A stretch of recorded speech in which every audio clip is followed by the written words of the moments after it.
So introducing Catherine Papadopoulos, who is going to be presenting tonight's Home Uni on sex and power.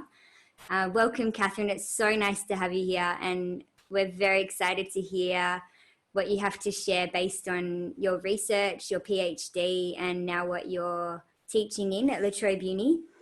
We just do a little Home Uni wave, which is just like this, clap. Welcome for Catherine. And over to you. And welcome, everyone. Thank you for coming tonight. Over to you, Catherine. Thank you. All right. Well, thank you to everybody who made it. I'm surprised there are so many people. That just adds to my nervous feelings, but hopefully they'll dissipate in a moment. Partially I'm nervous because I haven't exactly prepared. And the reason I didn't prepare so much is because I'm sick of preparing lectures every week. So I just wanted to do this very casually and not to get steeped or bogged down in theories and complicated ideas, but rather just to deliver something in a conversational way. And hopefully you will discover something new and different. And if you don't, apologies in advance. So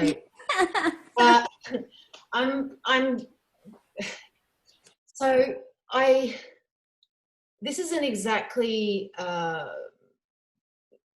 my thesis research, but it's something that I became very interested in during the course of my studies, and that was kind of tangentially related. And so I'll start from the beginning.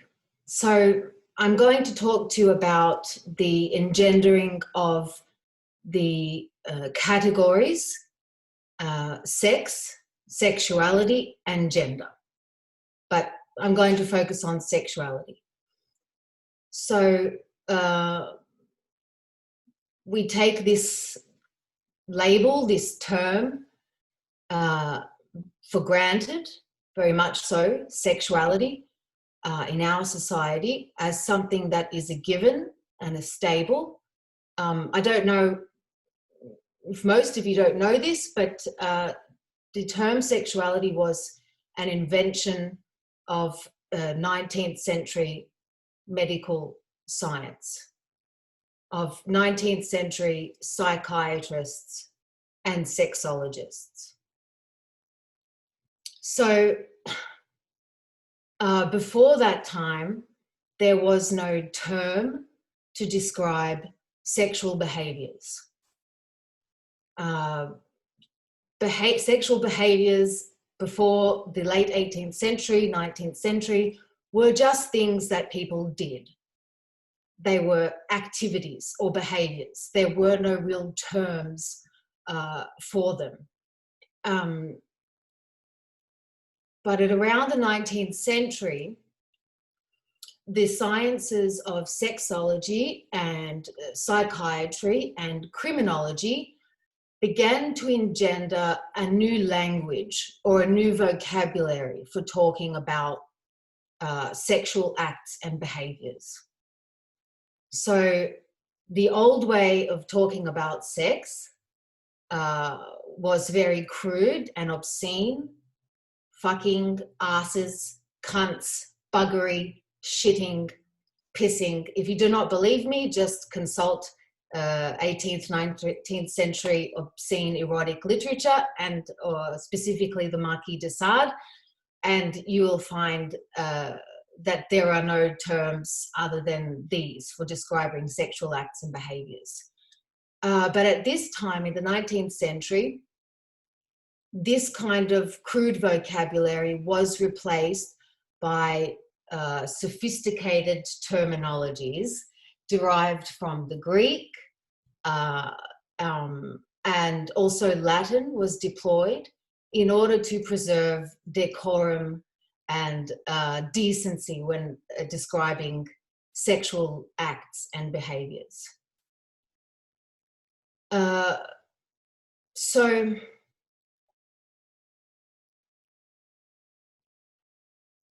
these categories, for example, homosexuality, heterosexuality, exhibitionism, transvestism, zoophilia, onanism, all these perversions that we find today in the Diagnostic Statistic Manual of Mental Disorders, which, in my opinion, the paper is absolutely useless and ridiculous. All of these terms for describing sexual behaviors were produced by these 19th century sciences of sexology and criminology. But they weren't just, these categories weren't just labels designed to describe sexual behaviors that have always existed. There was a political and a social incentive behind the engendering of these categories. And what I want to show you today is that this classifying, describing, labeling, and identifying of sexualities during the 19th century corresponded to a new form of power. So in the Middle Ages, it was in the power of the sovereign monarch to decide on the fate of the people. The king had the power over life and death. The people during the Middle Ages were obedient to a power that was coercive and very obvious. And the framework of religion and morality determined the knowledge for understanding sex and sexuality. When people engaged in sexual behaviors that were deemed unnatural or unacceptable, they were treated as morally corrupt and morally reprehensible. So, for example, sodomy, the practice of sodomy. Sodomy was a crime that transgressed the laws of the Bible and was seen to transgress the laws of nature. So it was treated as a moral problem by society. But after the Enlightenment and around the 18th century, everything changed. Opposed to the old regime of power, the power over life and death, a new bourgeois state instituted a different form of power, a life-preserving form of power. So from this perspective, all sexual practices became secularized. This is a transition, a historical transition where the sexual behaviors that were seen as morally reprehensible, as perverse, as unnatural, as deviant, ceased to be seen within a religious moral framework and started to be interpreted through the perspective of science. So the disciplines of sexology and psychiatry are products of the Enlightenment. These are Enlightenment institutions.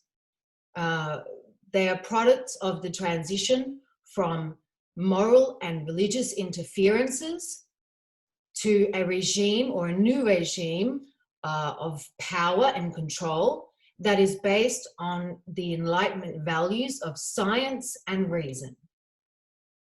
So these phenomena of public executions, of these public displays of punishments for sexual crimes and behaviors, this brought an end to it. We're no longer going to treat sexually reprehensible behavior as a moral transgression.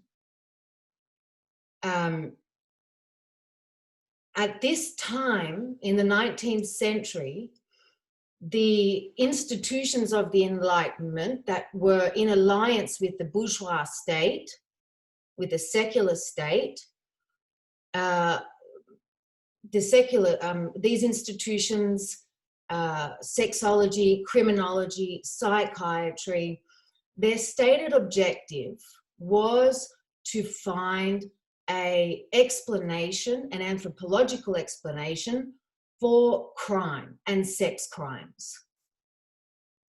And to establish a radical distinction between normal and perverse, between healthy and unhealthy. Whereas previously, behaviors and activities were separated between vice and virtue, the new secular and scientific interpretation of behavior fell into the categories of normality and abnormality, healthy and unhealthy. So sexual anomalies and sexual deviance came to be regarded not anymore as sin, as transgression, as breaking cardinal laws, but it actually started to be seen as illness, as sickness that needs treatment, right? We're not going to eliminate these defective individuals through locking them away in prison, burning them publicly. We're going to treat them, to discover the causes of these perversions using the instruments and the tools of modern science, and to discover the genesis of these sexual anomalies and to treat them so that we can correct them, so that we can bring them back to the norm. So their focus shifted to fixing, to correcting, to bringing back individuals on the correct path. And this term perversion derives from the Latin, which means to deviate from the original, from the right path. So let me come back to this distinction between normality and abnormality, which replaced vice and virtue.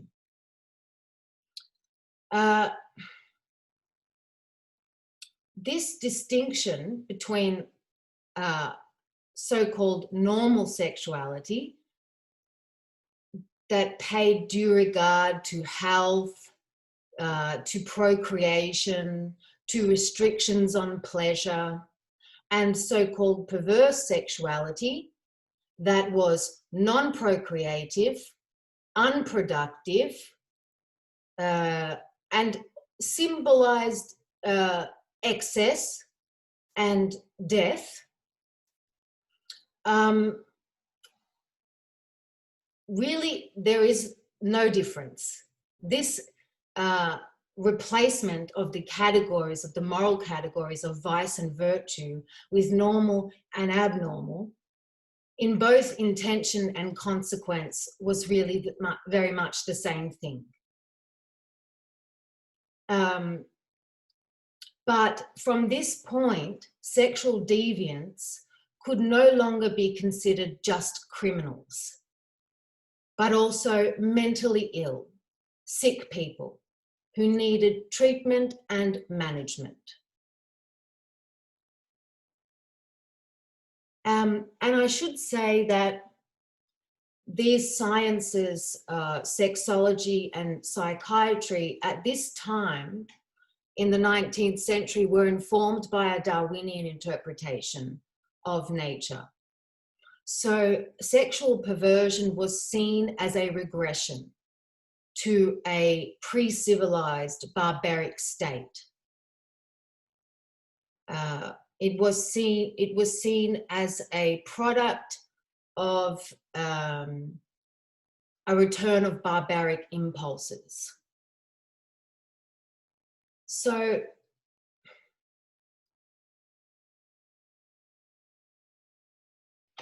Are there any questions so far? All right. So there were these sexologists writing these enormous mammoth books. One of them was called Psychopathia Sexualis by Krafft Ebing. There was another famous sexologist named Havelock Ellis. And these sexologists invented all of the terms that we have today for describing sexual perversions. Homosexuality, heterosexuality, transvestism, pedophilia, all of these terms came from these 19th century sexologists. They were obsessed with this new ability to classify, to encode, to label, to list, and to describe all the range of sexual, this whole new proliferation of sexual identities. So just to make it in a kind of, to put it more in a concrete way, for example, we have these categories of sadism and masochism, right? Before the 19th century, sadism and masochism didn't exist. They were activities, for example, like flagellation, the enjoyment in being whipped and in being tied down and tortured for an evening. These were things that French libertines were doing in their little houses on the weekends for fun. They were described as debaucheries, as products of a regression to lewd and offensive ways. There wasn't a name for it. It was just a morally reprehensible activity or behavior. But with Havelock Ellis and Krafft Ebing, sadism and masochism were born. They took these names, sadism and masochism, from real people. The Marquis de Sade was a writer of pornography in around the time of the French Revolution. He was actually imprisoned in the Bastille in 1789, where he was writing his famous book, 120 Days of Sodom. The Marquis de Sade, sadism. The Marquis de Sade wrote about 5 enormous philosophical pornographic novels where what we understand as sadism today was a dominant aspect. And that's why they took the name sadism from Sade, because he described best in his pornographic novels the behaviors that we understand as sadism, the enjoyment in inflicting cruelty onto other people. The enjoyment in receiving pain and humiliation and cruelty, which is masochism in scientific terms, came from another 19th century novelist named von Sacher-Masoch, who was Austrian. And actually it was kind of humiliating for him, because he was employed at the same university as Krafft Ebing, and they were colleagues. So Krafft Ebing was writing his famous Psychopathia Sexualis, and he named his colleague von Sacher-Masoch after the perversion masochism. So that's just to put it in a kind of palpable terms, that how they engendered these scientific categories to describe sexual behaviors. So now, this attempt by sexologists and psychiatrists during the 19th century to encode human sexual behaviors into this great archive of information very gradually and incrementally transformed the sexual other from a religious problem into one of hygiene and regulation. So with these new hygienic categories, we're not talking about buggery, fucking asses and cunts anymore. We're talking about now sadism and masochism and onanism and exhibitionism. These new hygienic sterilized categories for talking about sexual behaviors, for talking about sex based on science and not on religion,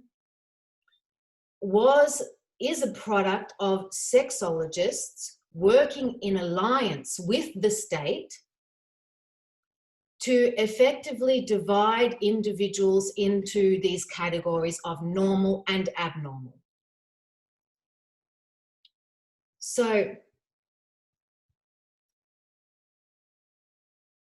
with this discovery of the perversions and of this engendering of these categories through which we can organize populations of people into this normal and abnormal category, sexual behavior became, for the first time in history, an object of scientific knowledge.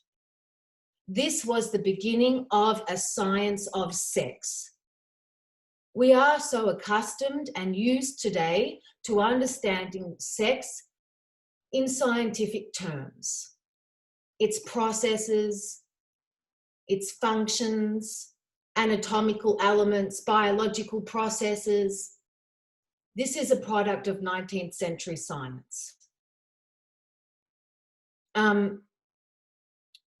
Obviously, this change in vocabulary for describing sexual behaviors and people who deviated from sexual norms was not the only consequence of these new state powers. It wasn't just, well, now we have new terms and new labels for describing sexual perverts and deviants. Things are much more neat now and comprehensible. There is something much deeper and far more significant in this new capacity that the sciences had for labeling, describing, and classifying sexualities. With this scientific treatment of sex, we're far more likely to treat people who demonstrate unusual or unacceptable behaviors as sick rather than criminal or morally wrong. So they become objects of compassion. We seek explanations for their behavior in medicine, in psychiatry.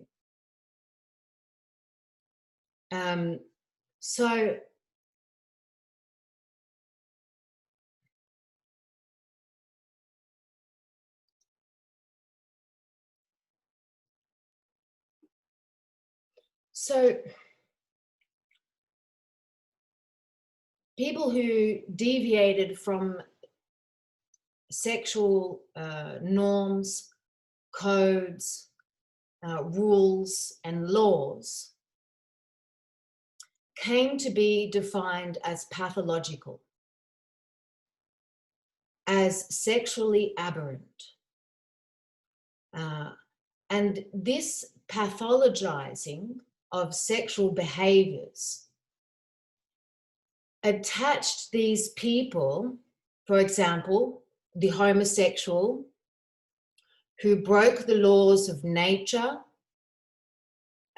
who transgressed not only cardinal laws, but also laws of nature. That's unnatural, right? These pathological sexual identities that were engendered by sexologists came to it, they attached these personages to an identity.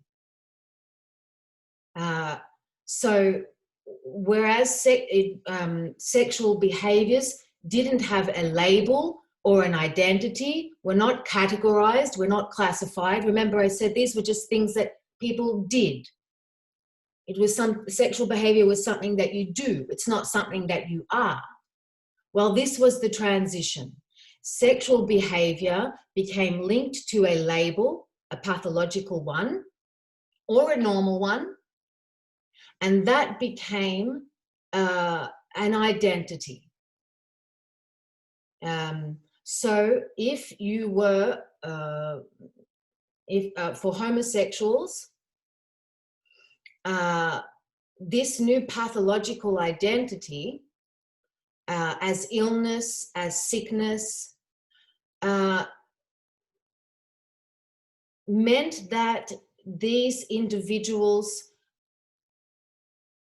were no longer dealt with by punishment, but by treatment, scientific regulation, observation, intervention. So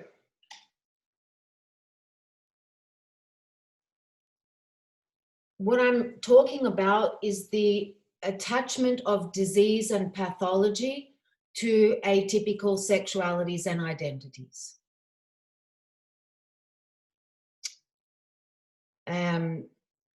Which effectively helped the state to separate and isolate so-called perverse pathological individuals from the rest of society on the basis of their identity.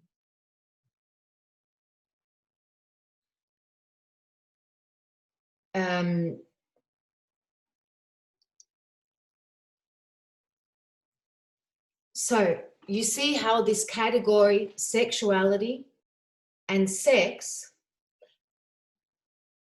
was used as a tool or a mechanism or an instrument by the state, institutions of the state, sexology and psychiatry, for identifying individuals, labeling them, describing them, and treating them. The categories sex and sexuality are inventions of 19th century medical science with the ultimate aim and goal or incentive being the legitimized, justified intervention into the private lives of individuals. With these categories of sex and sexuality, with the category sexuality, the state now had the power to intervene into the private lives of individuals. Any questions so far?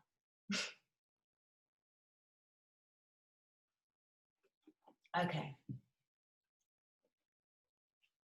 I'm just going to light a cigarette because it's Friday and that's what I do on Friday. So I've got a question, Catherine. Yes. What seems to be like the underlying argument is the place of morality in scientific thought as well, as the discussion between going from an aspect of practices to an aspect of identity. So I wonder if you can talk a little bit more precisely about how morality is embedded in this scientificism.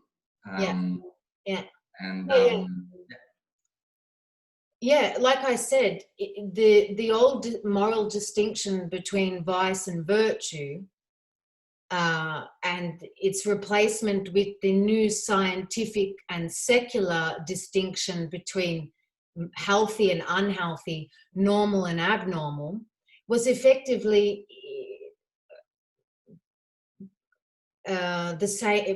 driven by or motivated by a moral and ideological incentive, which was to eliminate defective individuals, to eliminate fruitless pleasures, unproductive sexualities, sex that did not have a purpose, sex that was not utilitarian orientated. sex for pleasure and not procreation. So these values of utility, of sobriety, of procreation, of purposeful, productive activity are associated with the good. And they acquire moral distinction and privilege. So really what is monumental about this transformation is really the efficacy, is really the efficient and the efficacy of dealing with morally reprehensible behavior and of social control and social regulation. The subsuming of sexual behavior into science is entirely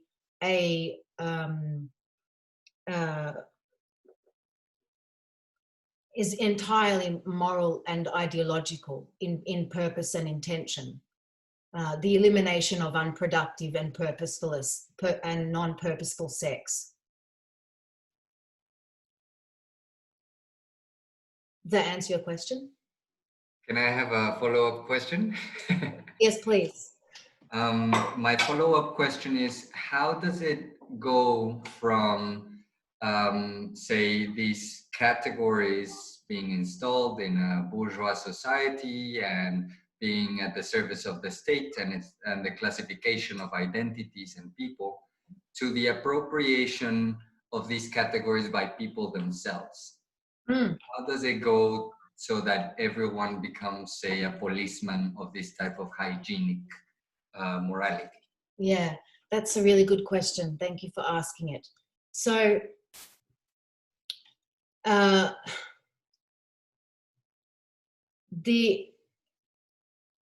sexual identities that were engendered were associated, intricately linked to so-called scientific explanations of sex as nature. So they're linked to truth. If you want to know who you are, you must discover what your sexuality is about. And there you fall in, am I normal or am I abnormal? Is my sexuality healthy or unhealthy? So this interrogation of one's desires, one's fantasies, one's dreams, one's behaviors by the individual themselves. Self-policing was integral to this new regime of power. They had to get individuals themselves to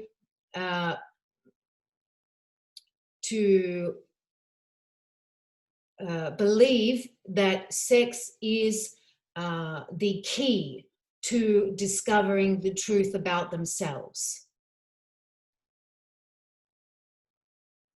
And so much that we live in a society today that people seek medical help and go to psychiatrists and sexologists to, I don't know, sex addiction, for example.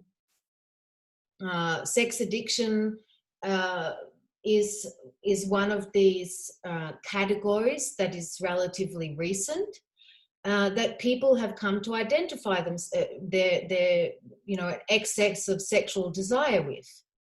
Am I having too much sex? Do I want to have way too much sex? Am I thinking about it all the time?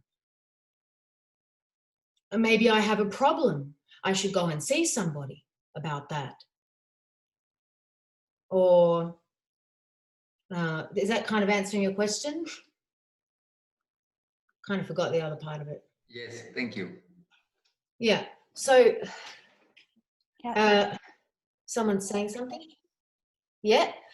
I was just going to say, is that when people are really inquiring into, whether they have a problem, is that in order to then kind of fuel those institutions, like to kind of create that cycle of them, that person then, self-admitting or admitting themselves to then go and get more help or Yeah. to kind of then bare their soul, I guess, to the psychologist or Absolutely. Yeah, it's like a confession.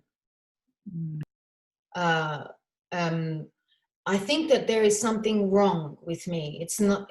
I don't know if I have a problem, and I want to see about getting fixed.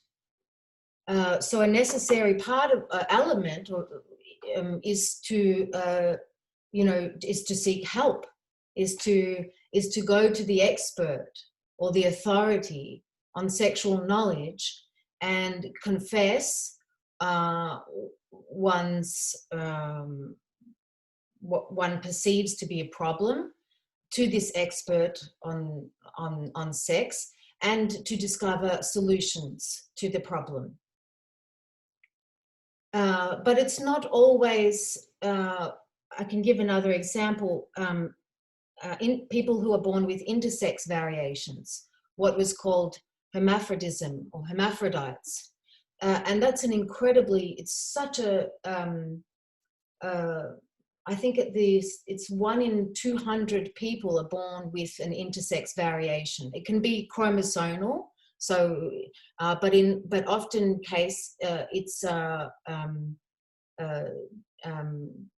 it presents externally in the form of a mixture of genitalia of both sexes, and still today, when a child is born with an intersex condition, it's common practice for to correct surgically the abnormality, right?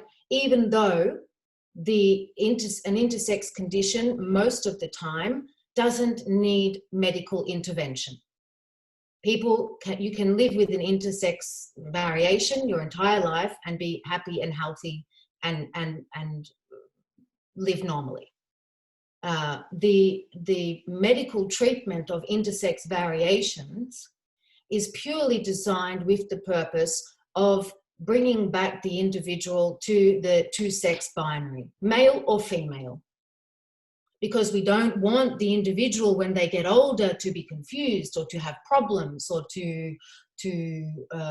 it's a social operation.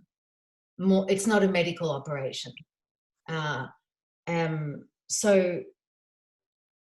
to come back to your point about confession, the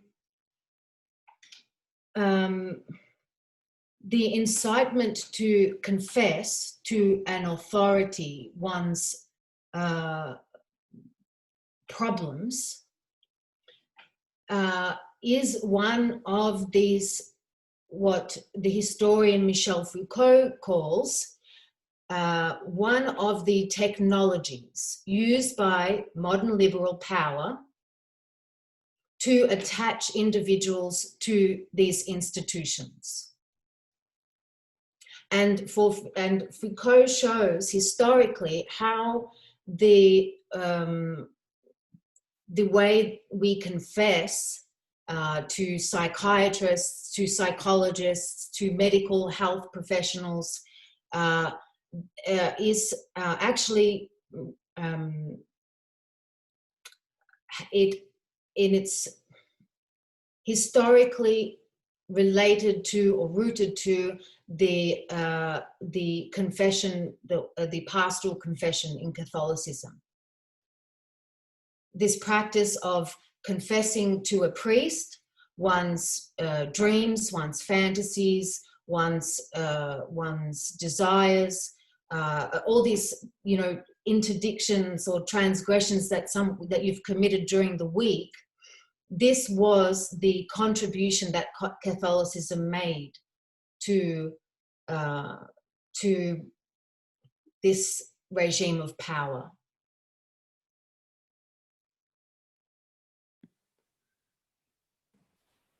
Catherine, what about people who today use those identities and feel proud of them and feel like it gives them a sense of pride and agency and kind of taking those labels and yeah.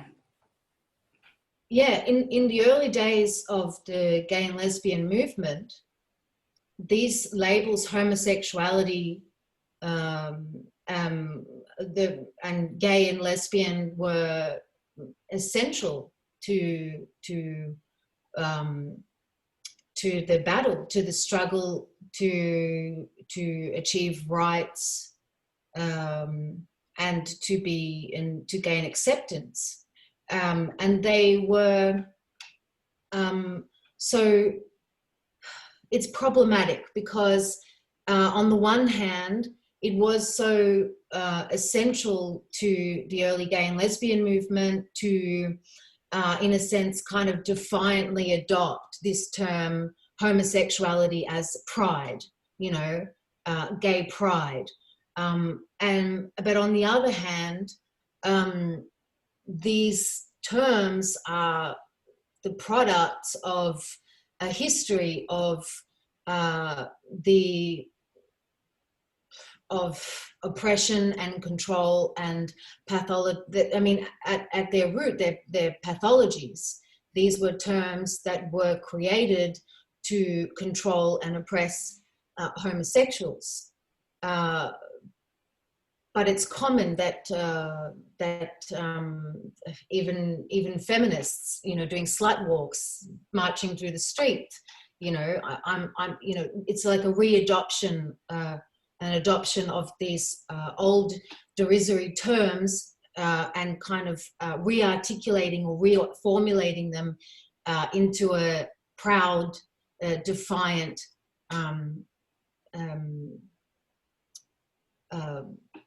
in a new way. So it's kind of like an attack against power because you're using the mechanism that was used by power to pathologize, to oppress, to control you against it. Yes, I'm a homosexual and I'm proud of it. And I'm healthy. Yeah.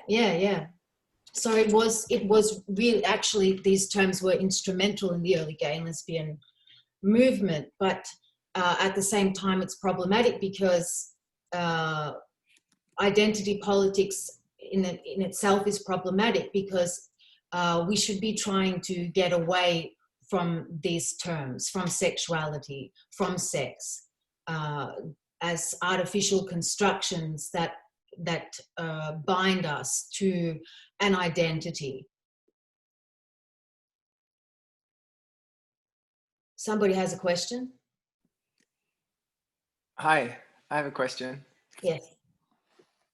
Okay, so far you've spoken about, I guess this is all the path we've traveled as a race since, I guess you could say, since the Christian era. But previous to that, I guess we know we had homosexual practices were also institutional and held together by a kind of moral framework with the ancient Greeks, we know that.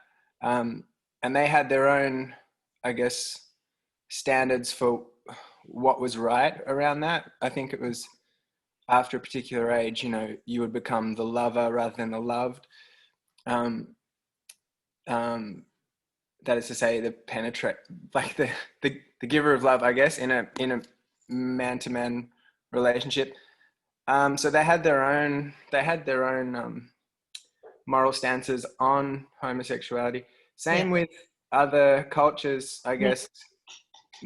With initiation rites in Papua New Guinea. I think probably even in, as far as I've read, some, I think, there's rites in different indigenous cultures, I think, to do with homosexuality. But generally speaking, I think the direction as in these cultures of people. There still appears to be a privileging of the reproductive sex as the primary activity to which, you know, everyone ascribes and behaves according to that. So I'm interested in that, you know, all the asides from the Christian thing and how they, it's not really a question, it's an observation. It didn't introduce anything morally. There was nothing new there. Like you point out, during the ancient Greeks had very strict regulations surrounding sexual activities and behaviors. It was for them, it wasn't so much, what was different was that these regulations that were attached to sexual behavior with the ancient Greeks was motivated by a desire to make one's life beautiful, and so it was these regulations were optional. They were not universally prescribed, and they were for the elite. And so what was new with Christianity was not the moral regulations element, but was the contribution of the technique or the technology of confession, to get people to turn their desires, their fantasies, their dreams into discourse, into speech, and to try and articulate the truth about oneself. You know, this confessional, tell me the truth about yourself and I'll tell you what you are. I'll tell you if you're healthy or unhealthy, normal, abnormal. And this is a kind of reception center for treating people. So long as you tell us the truth about yourself, we can help you. This was the contribution that Catholicism made to the history of sexuality. Nothing of its morality was new. I see. Yeah. So is do you there think a culture that... Sorry. All right. Go ahead. I was just going to say, is there a culture that you think does it all really right, where people can just be whoever they are without needing to be classified and studied or put into boxes or whatever? Is there anywhere that humans can just be and just exist without feeling self-judged or overly analytical about their choices, and just exist? Does it exist within any culture that you know of?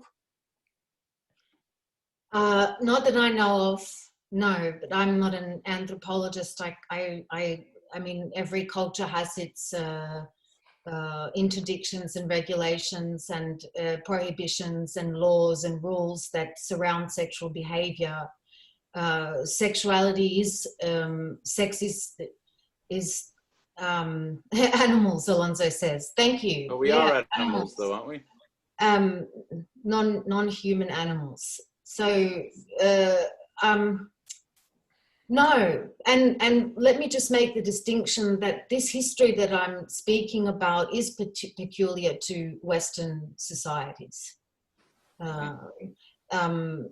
We do not have an erotic art like in the East, we haven't even gone there really. We don't know. We don't have some kind of initiation into pleasure, into and learning the art of love and of pleasure. We are concerned primarily with learning what the truth is about our sex. We're obsessed with this. We're obsessed with asking this imperative to know who you are, know what your sexuality is about. I mean, this has been the defining feature of sexuality in Western societies anyway for the last 200 years. So That's a defining feature of human societies everywhere, though, that question of wanting to name and label and categorize, and it sort of gives a sense of, not necessarily false, but perhaps the word false is coming to mind, false power over something. If you can name it and you can articulate it and you can categorize it. yeah. I wanted to ask you about what you thought that place has in, and I can only speak from personal experience, but I had a great aunt who has passed away, and she was deeply influential in my life. And she was born with an intersex variation in 1928.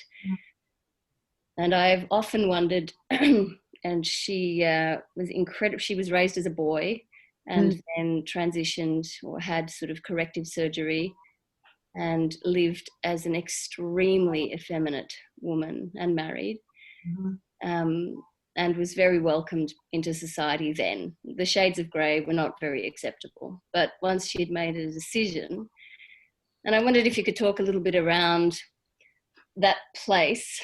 I can't speak personally because I'm not in that situation, but if you could speak around that place of whether it's science or society who shape individuals' desires to identify themselves, and also in the context of your conversation, what that offers individuals who do want to identify themselves or transition, where in a sense the science is serving. Is that still society or is that science? Where's the individual in that, and how do you feel that fits into your conversation? Well, the science, the goal or incentive, the motivation of science, I don't even want to call it really a science of sex, because it's kind of a pseudoscience.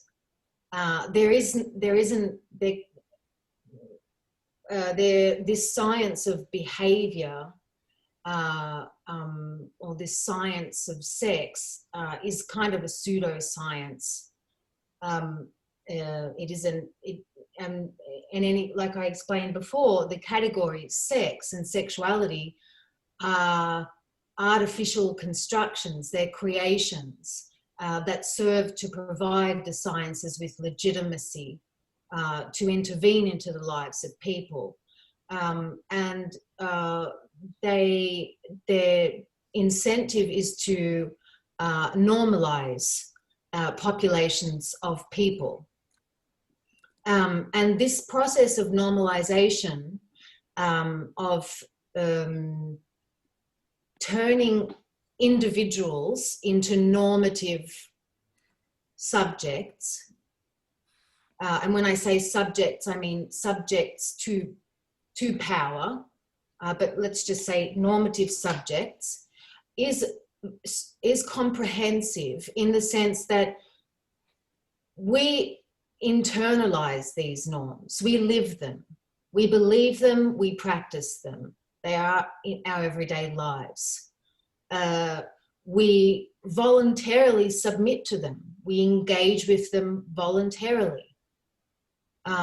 So the place of the individual in this is that they are thoroughly implicated in this normalizing regime.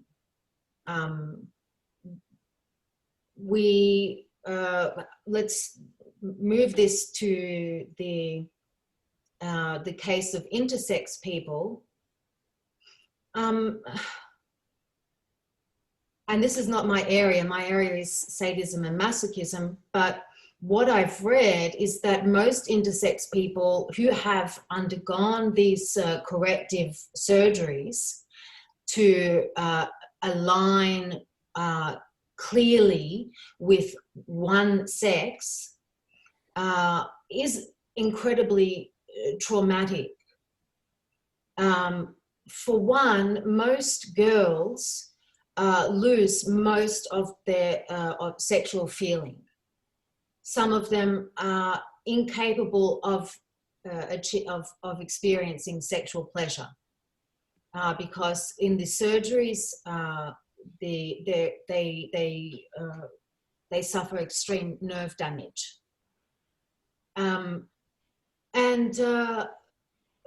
This social surgery is really a kind of guessing. Are you more a boy or more a girl? Which one will you be? Well, if we align your genitals, you know, if you've kind of got more, if the male is more prominent than the female, then we'll make you a boy. And then what happens is around puberty, you know, it all turns out to be wrong. So we have psychological traumas and things like that. But also there's this trauma of the process during these surgeries where the children at 2 years old start undergoing this process, and they don't know what's going on because the doctors and tell the parents not to tell the children that they're having this corrective surgery because that's part of the social conditioning. They can't know that they were born with the intersex condition because that might one day lead to confusion. So the child from the age of 2 or 3 years old up until close to puberty has absolutely no idea what they've been through, why they were going to all these appointments to the doctor, why they had all these surgeries, and then they find out at puberty, you know, why aren't I menstruating? Or why aren't I X, Y, and Z? So this social operation, as I said before, is entirely, its aim and intention is entirely to align the individual with normative ideals of male and female. There cannot be a third sex. We live with the binary of man and woman. And so can I ask you, are you saying, for instance, my aunt who lived her youth in a pre-operative world where transition surgery wasn't available? So when did you say she was born? 28? 1928. Yeah, so in the 50s was the time of operations, yeah. She was 27 when she elected to have surgery. And it's always fascinated me about is the social obligation that formed her mind to make a decision one way or the other, or was it the fact that it was just torturous to be living and dwelling in a grey area where you couldn't really find, like I've always asked that question about where the individual fits into I find it fascinating. It'd be interesting to hear what you think a world without that sort of what that would look like if that weren't the case, you know, if we had progressed without sexology and the naming of sex and gender identity, what kind of a world would it be? Be interesting to dream of, to think about, wouldn't it?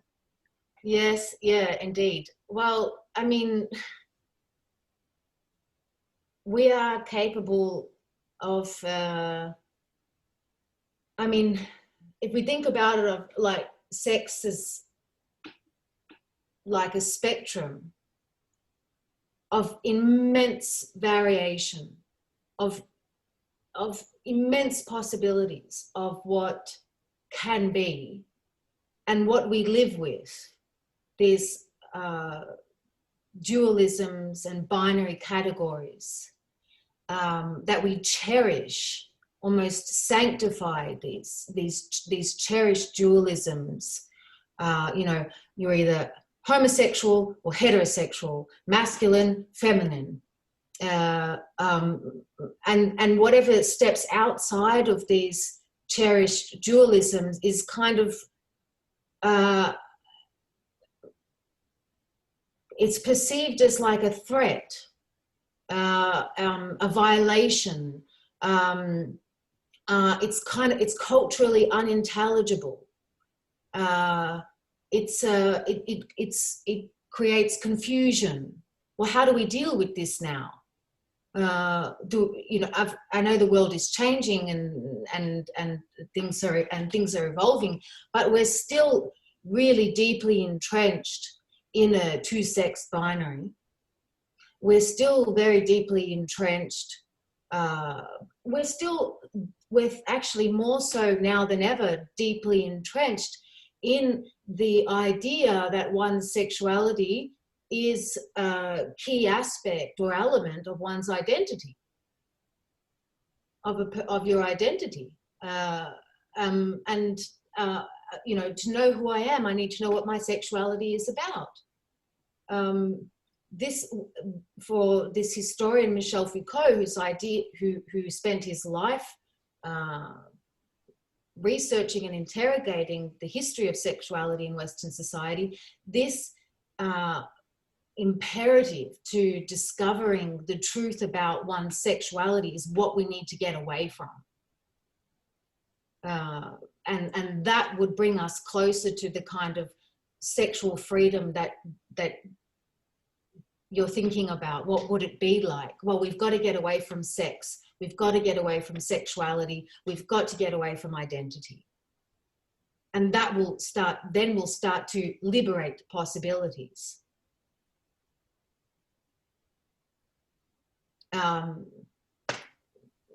Identity is, were you going to say something? Let me just say this. Go on. Sorry. Yeah, let me just say this. I'm listening. The binding of sexuality to identity fixes you. I am this. Oh, you are that. Right? It's a stable, fixed feature of the self. This is what I am. And that impedes the capacity or the possibility for change, for becoming, for being other. I don't know what I am. Don't ask me what I am. I'm becoming. I'm other. I'm not this or that. I can be anything. And that's what identity inhibits. That's what it blocks. And that's what sexuality inhibits and blocks. It binds you. It fixes you into a place. Yeah. So I just was wondering if you could comment on how, because obviously like Foucault wrote in the 80s, I guess, or around then. Is that right? Yes. And so how much now it's still culturally unintelligible, as you say, to be in this liminal state of sexual identity? Because, I mean, I guess I, on a personal level, would try to practice not necessarily feeling either like completely like a man or completely like on extremes of things when I go out in the world. And I think generally speaking, but no, having said that, I'm not intersex. And having said that, I don't wear particularly androgynous clothing all the time. Sometimes I do. And I mean, any gay person might say to you, they're living in a world where they can be themselves without these pressures. And then again, I suppose they're still there. But how much are we living in a world now where we get to create our own comfort and reality? Think about the debate, the constant controversy over sexual education in Australia. The curriculum of sexual education in Australia in high schools is firmly established. They will not budge an inch, because every time, for example, sexual education in Australia is mainly, okay, tell me what your experience is of sexual education. What did you learn in high school? Well, to be honest, yeah, you're right. What did you learn? Did you learn that heterosexuality was the norm? Did you learn absolutely. that sex is dangerous, that it's risky, not to, or, you know? I learned all those school, things. But I've unlearned. We had a woman who had contracted AIDS virus come in to give us a talk about the dangers of sexual behavior and activity, right? So to instill us with the fear of death and disease, right? And then we had a conservative Catholic organization come in and give us, and this story, this is a personal anecdote, but this is everywhere, right? I didn't go to the only Catholic school in Australia, and it's not just Catholic schools.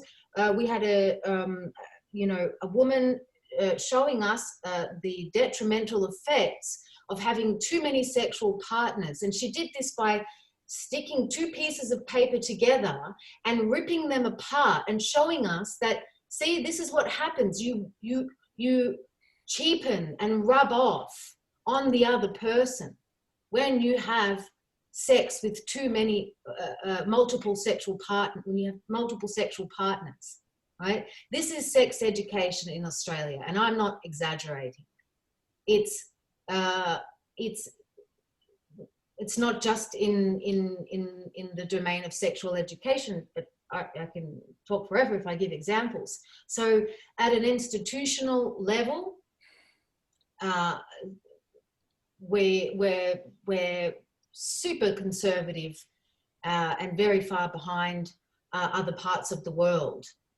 For example, Sweden, and even in the UK, actually recently, they're making enormous steps towards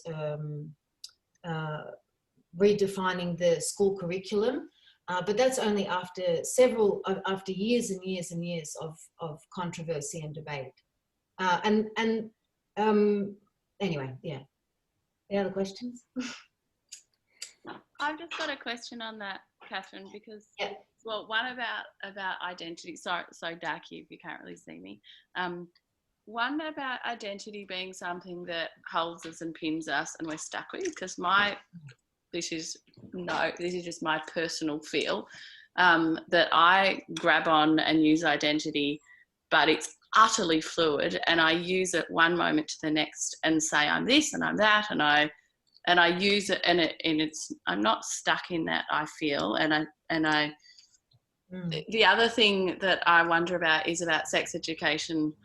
The closer, like I went to a school where there wasn't any sex education at all, and my only exposure to it has been some parents of kids at my school who have shared some podcasts from some, can't remember what they call it, something that I listened to a few 6-minute podcasts from someone, and it was all like not pulling down the structures that you're talking about, but it was definitely a very long move from what you described. So is it really what it's like in Australia still?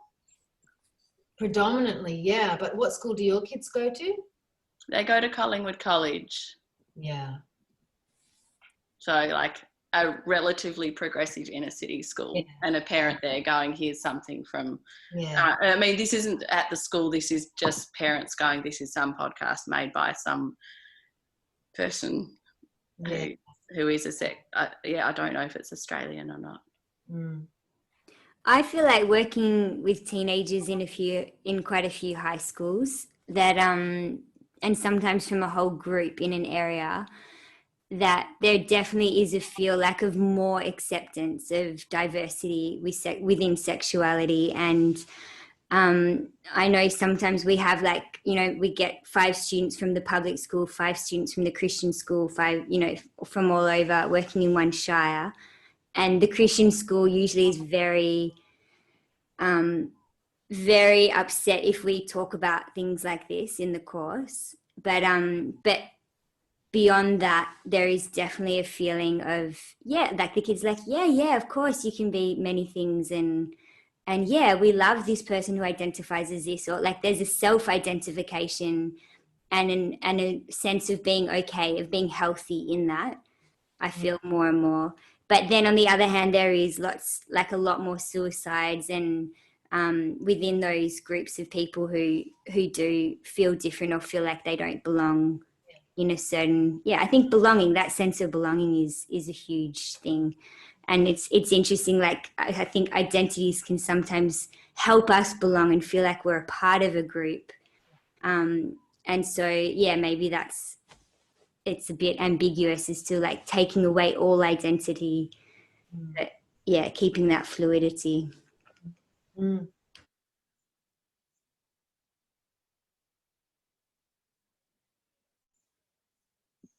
I think identity politics has become so fiercely, it's become such a fierce conversation now, hasn't it? Because so much has fallen away in the outside world. The structures of our, you know, old culture communities have ways, yeah, there's conservatism, but they also have ways of holding and nurturing people of all variations. Whereas I feel now we're sort of pulling down some of those community structures and community forms and broader forms, and so individual identity and collective groups of that same identity have become incredibly fierce and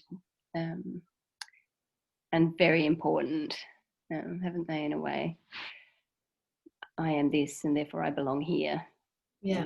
Rather than I am various shades of grey and I belong nowhere.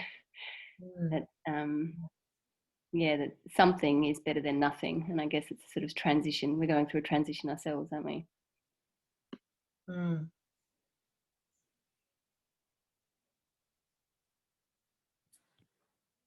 I wanted to ask personally, Catherine, like having done this research and, you know, finishing your PhD recently, and how it's impacted on you personally, and how you identify or don't identify, and also how that affects you in the world in terms of that sense of belonging or identity politics, or yeah. Well, I definitely stopped calling myself a lesbian. No,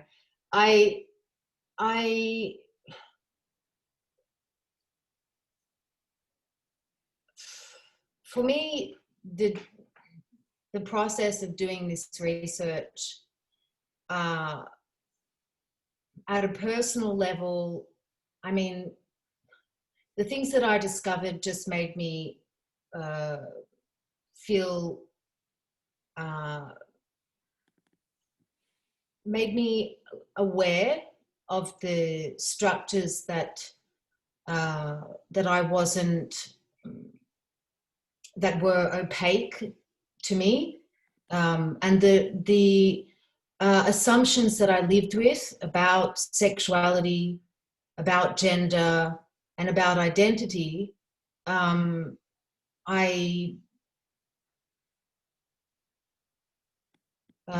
definitely, I guess, I don't know, that's a hard question.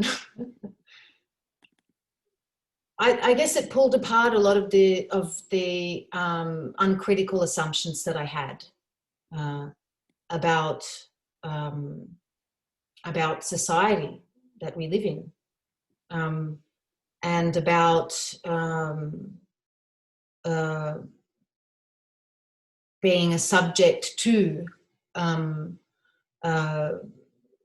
power. Doesn't necessarily mean that it's, you know, this coercive force, you know, that you're on a street and a police officer, you know, calls out, hey, you there, and that's, you know, that's where power comes from. But this understanding of power operating much more insidiously, and much more, that power is something that's kind of invisible, that it can be everywhere, and that it works internal to myself, and so becoming aware of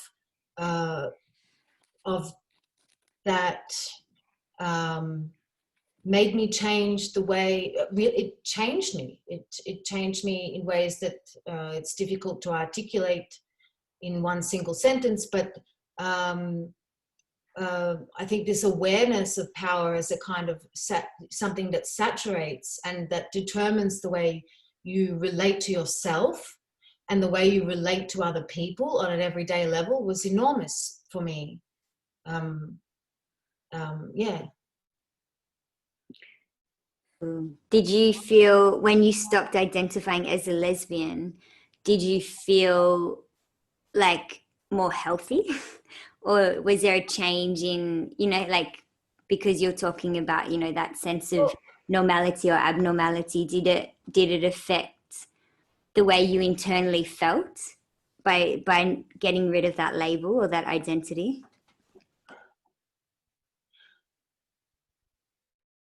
The way I see it is that my sexual preferences are preferences, and that they're not bound to necessarily to an identity. I thought that when I was in the process of coming out, that I had to label myself, that I had to say I am this, and that I had to, and that was something that was really important to this process I mean, it's not even a process. I thought it was a process. I thought it was necessary, that I had to come out as this or that, and that's how I had to identify, which I understand completely differently now. I understand that sexuality isn't a fixed, solid feature of anybody, that it's something that changes over time throughout life, and that it depends, and that so I feel actually a lot more liberated, because I'm not bound to this or that. I can, you know, it's a preference. For at one stage in my life, I'm more attracted to men. At another stage in my life, I'm more attracted at women, and I don't have to come out about it or put a label to it or advertise it. But at the same time, it was important for me to come out. The process of coming out is something that is it's a kind of retaliation to power, because being closeted means that a person is afraid of being judged, of being criticized, of being and so there's fear surrounding that. So coming out is a really important process in making making public that one that. So yeah, it's being public, but so I guess it is a process, because I had to get over the fear of being non-normative in my sexual preferences. But then again, I was much, much younger. So maybe if I felt attracted to the same sex today, I wouldn't feel the need to have to come out and to, you know, declare to my family, you know. Embarrassing talking about myself, but yeah, I think it's helpful if it's helpful to other people to understand that coming out is important as a retaliation or reaction to power structures that might be oppressive. That is important, but it's also important not to feel bound to the identity for the rest of your life. Can I ask you on that point, can you talk to us a little bit about the Argonauts' queerness, the kind of the queer state of mind and being that you know, the that incredibly brave and extraordinarily transformative personal novel, The Argonauts, about you don't know of that one? Oh, you've got to read it. You'd love it. It's sort of I've forgotten the name. Beck would be able to remind me the name of this incredible writer who writes about Maggie Nelson. Maggie Nelson, of course. Yeah, it's sort of queerness as a state of being, isn't it, rather than a place of sexuality. A place of sexuality. It's this kind of like amorphous concept. It doesn't it's kind of like whatever, it can be anything, whatever is opposed to the norm, whatever is different, whatever is marginal, whatever isn't dominant heteronormative sexuality. And it's a refusal to identify, to have a sexual identity. It's just kind of a very non-sticky, amorphous category, or not a category. It's not even a category. I don't think even queer theorists know how to define what is queer. Apart from that, it's just whatever isn't the norm. I had to fill out this application the other day, about a month and a half ago, and it asked to identify yourself as gay, lesbian, or heterosexual. This was at the Writers' Centre, and they really encouraged queer writers to apply. And I felt so confronted. I'm married in a heterosexual marriage with a child, and I often feel very confronted when people also feel very free to label me as a white heterosexual woman, because I'm the picture of a heterosexual normative couple. And I find it increasingly complex, even though I was very confronted by that and found it incredibly limiting. And I always have a million questions when I'm confronted by an application or something like that that asks you to identify yourself for easy reference. Yeah. Because we're all very slippery, aren't we? Yeah, I remember for me, I was so lucky because I had an older woman in my life who, when I was attracted to a woman at the age of 19, and I was like, what does this mean? And was talking to her about it and felt like I was falling in love with a friend. And she was just like, sweetheart, it doesn't matter. Like, we're all straight, we're all gay. It's just like, if you feel it, go with it. If you don't, you don't. Like, just, it doesn't matter. And it was so liberating for me because I didn't have to choose.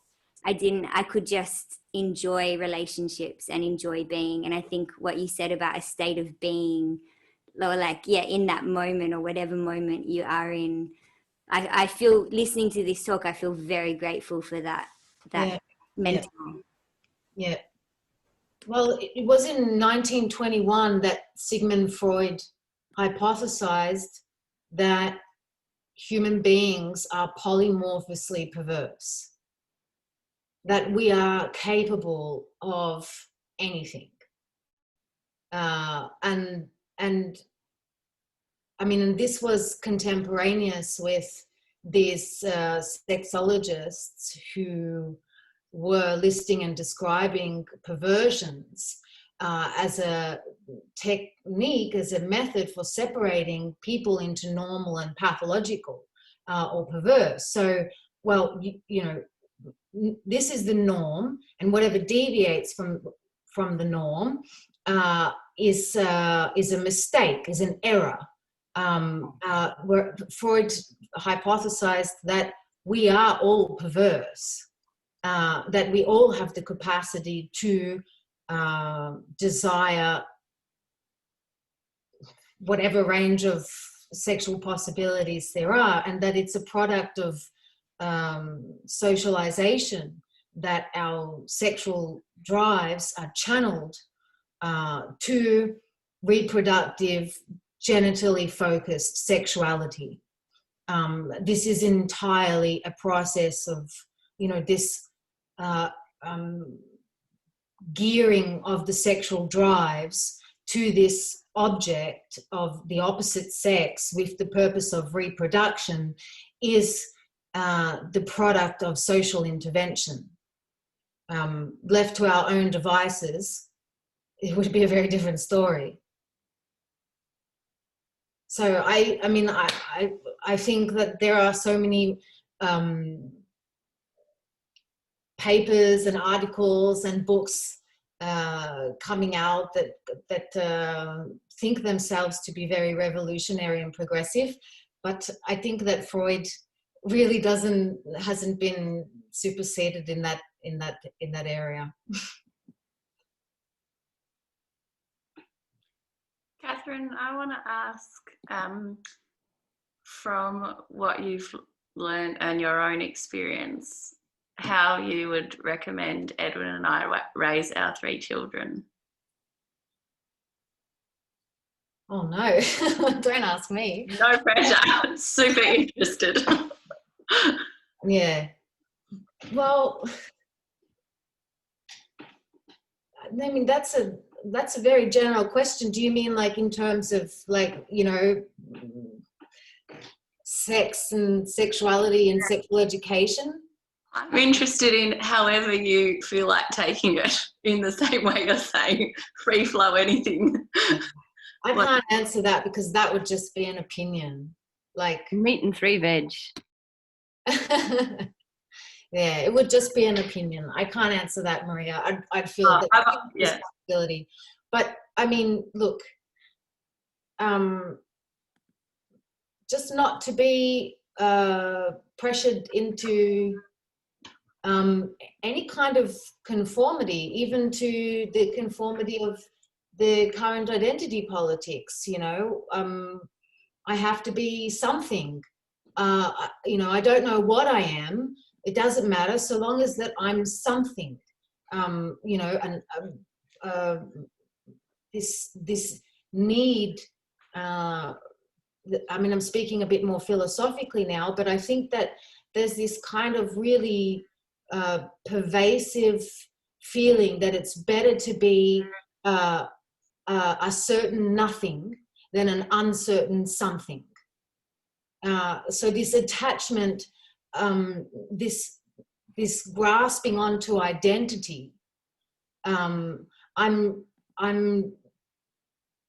this, or I'm that, or I'm trans, or I'm bi, or I'm gay, or I'm straight, or I'm whatever. I think is this grasping is a desire to have some kind of stable ground, to be able to say I'm something. And there's a lot of fear and anxiety around not knowing who one is. And in the society that we live in, it's very difficult to, we don't have the old education and pleasure. Thanks, Alonso. That's a good example, education and pleasure. Yeah, but this, yeah, so it's good to be uncertain. It's good to not know what you are or who you are. I think to encourage that. Don't be afraid that you don't know who you are. I think in our culture there's so much, there's this imperative to know who you are. Why is that important? Well, can we not know who we are or have a sense of who we are without having to, you know, go into diagnostics? Can we not just have a sense of who we are and know intrinsically who we are without having to be able to dictate it or to classify it or to, I know who I am, but I often struggle to, if people ask me what I do for work, I often just I do a lot of different things. It's kind of a, I don't know, this freakish thing that we have to be able to define ourselves in a short introduction. I'm sure that we can know ourselves, but just according to whose, you know, according to whose dictionary or whose, yeah, I don't know. It's an interesting. Yeah, maybe it's like a sense of belonging to yourself. And I really like what you said before, Eloise, about that state of being in a particular time or moment, but that deep kind of like, yeah, I know I belong here in myself, and there's a freedom and scope in the spaciousness of non-identity, of from occupation to sexuality to, you know, many things. Maria, your kids are amazing. You got nothing to worry about. Your kids are just... I'm not worried at all. Yeah. I was really interested, and I loved what you said, and I was interested in your opinion as you, not for like any like letters. My opinion is encourage uncertainty. Is just let them be uncertain. If they come to you one day with anxieties about, I don't know who I am, Mum, Just slap it out of them. Don't worry. You'll be what you'll be. Yeah. Sing them the Que Sera Sera song. Yeah, great. We do that.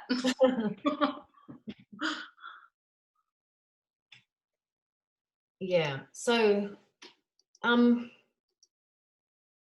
I think everybody's tired now. I only got halfway through my little spiel, but I just want to finish on if it's possible that I can do this.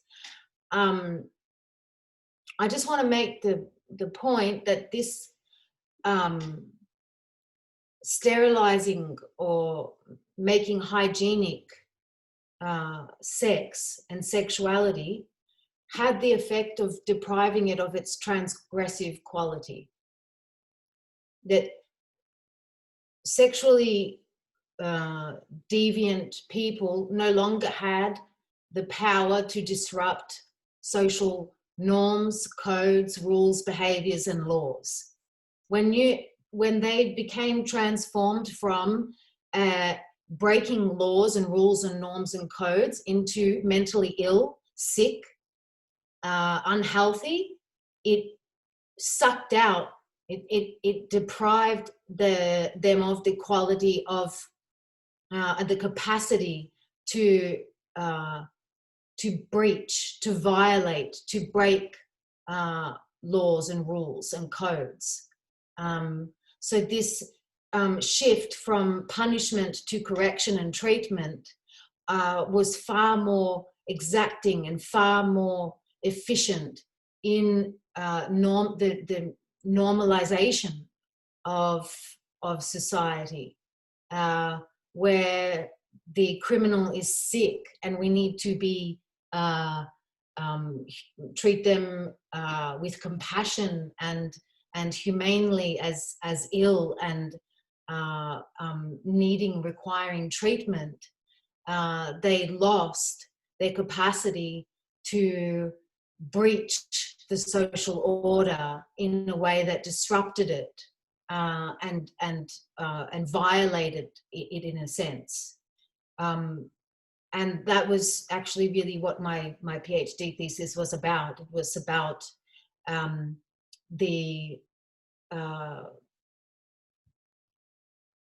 whether it's still possible in modernity to whether transgression is still possible in modernity. And I identified this science of sex as one of the forces that deprived transgression, deprived our society of transgression. And transgression is super, super important. Transgression is what propels change. Is Nathan talking? No. Sorry, Catherine. I will talk if you let me. Yeah. Well, I'm really glad that you brought it back to the historical, and I wonder if you can define the time parameters of this latter phase that you're talking about. So my perspective is very Anglo-American. I don't know much about the Australian history, but we can talk about things like Oscar Wilde's trial is a benchmark in Anglo-American sort of culture, but he's not charged with being a homosexual. The state is charging him with a failure of behavior, not a failure of identity. I think that's a significant difference. And you're saying now that the next phase of this normalization of dual identities is that the state begins to see behavior as something that can be intervened in, corrected by, I guess you're talking about things like shock therapy or insane asylums where homosexuals might be sent. Yeah. But this would be probably then the 1940s, the 1950s. Is that what we're talking about? Conversion therapies still happen, but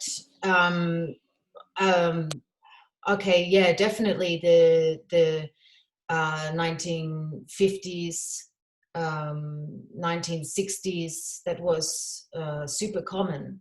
Can you be more specific about, you mean you started with Oscar Wilde, which was late, when was that? Late 1895, I believe. And he was indicted under sodomy charges when he was... Indecent behavior. Decent behavior. Yeah. Yeah, yeah. but yeah.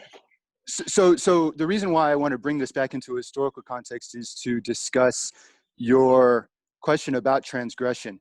Just to make the point that the ability of social actors to transgress social norms takes all kinds of variety of flavors. So suddenly a person who is identified as homosexual isn't charged with a crime, but put in a behavioral changing situation, an intervention situation. And then we see the beginning of sort of gay rights movement. Actually, I am a homosexual. I'm not going in, an asylum. I'm not getting shock therapy. I'm going to be this identity. So that right there is transgressive. Yes. Now we've brought it to the point, which I really benefit from discussions with you on this point, from the point of, hey, why do we have to be this identity? Like, this identity locks us in, locks our behavior in one rigid path, whereas sexuality and identity is very transformative over years. So that's very beneficial for me to understand and to hear. But that's once again transgressive. Like, we're transgressive the counterculture and the normative culture at the same time, which is quite beneficial. And in that way, my response to your question about is it even possible in modernity to be transgressive, my response is, yeah, transgressive is actually the norm in modernity. We see it over and over and over and over again. That's my response. But and that was my argument. Thank you. My argument was that transgression is an essential feature of modernity. That that is. And I went through the liberation movements, and I moved straight into, is it possible in this consumer capitalist culture where, anything goes kind of, is it still possible to be transgressive? And yes, it is. So yeah.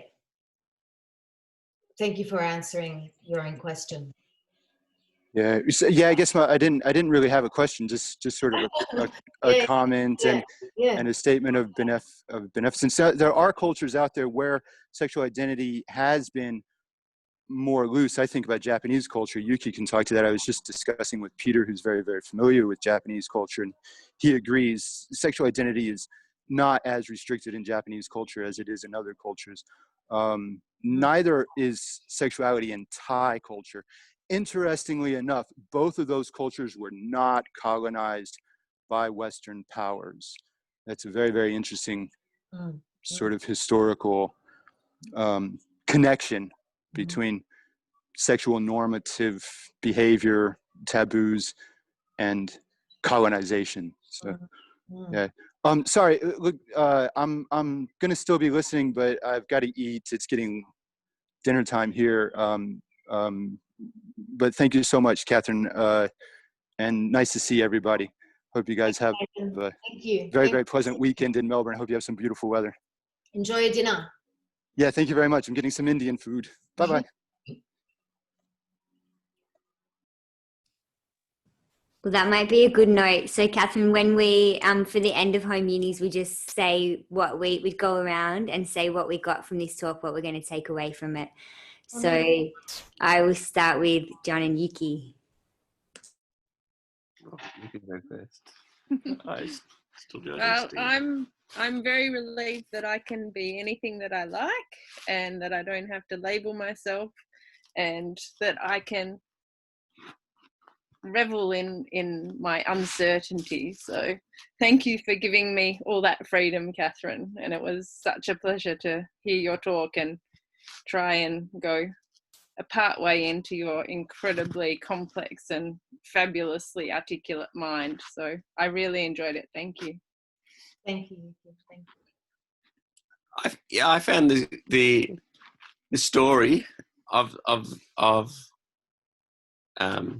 pre-science and science and sexology, and that was a totally new story for me. So it was actually complete news. I'm glad.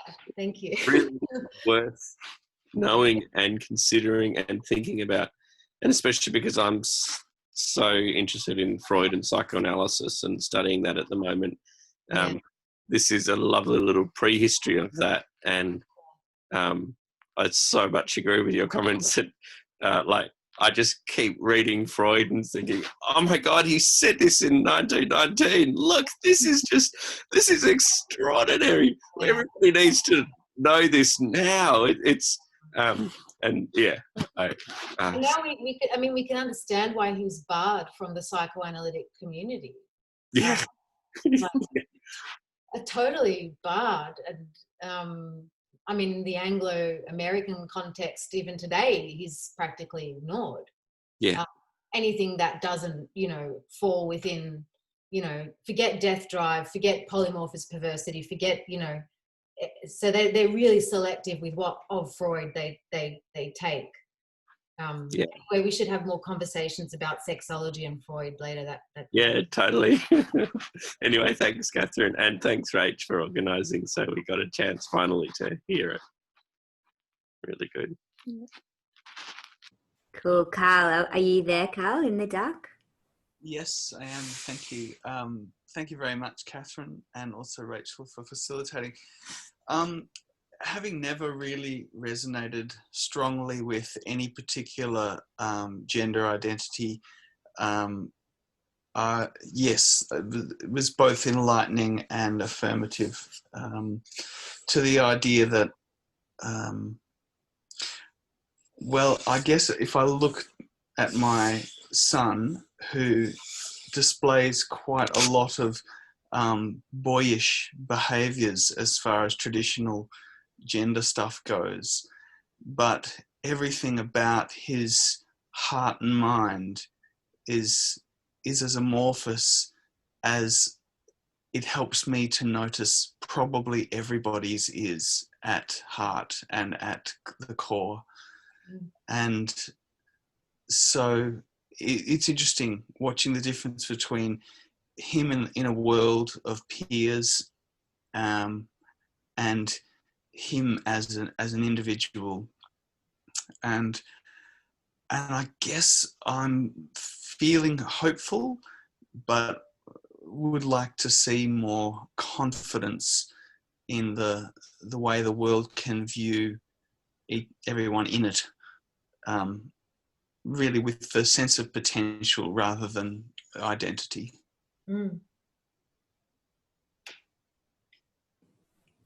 Thank you. Yep, so thanks. Thanks, Carl. Thanks, Carl. And David. I was so heartened to hear, Catherine, when you brought up the name of Sigmund Freud, because my view is that the co-opting of science to have a transition of power from one set of institutions to another lot, and they're not that different, as you've explained so eloquently, that the imposition of power is just through a different mode. And when you mentioned the experience of people in Catholic schools, a lot of it really hasn't changed. But my view is that we could look at this whole subject through another two lenses, and they're the ones I mostly use in my own experience because of my training. And already we've had Sam make reference, and then Alonso supported that, and one other questioner whose name I don't know because their name is either D and N. I don't know whether it was the D or the N who made a further comment. But anyway, there was a passing reference there both to Alonso just saying animals ! And the other two questioners, including Sam, referring to the contribution of anthropology.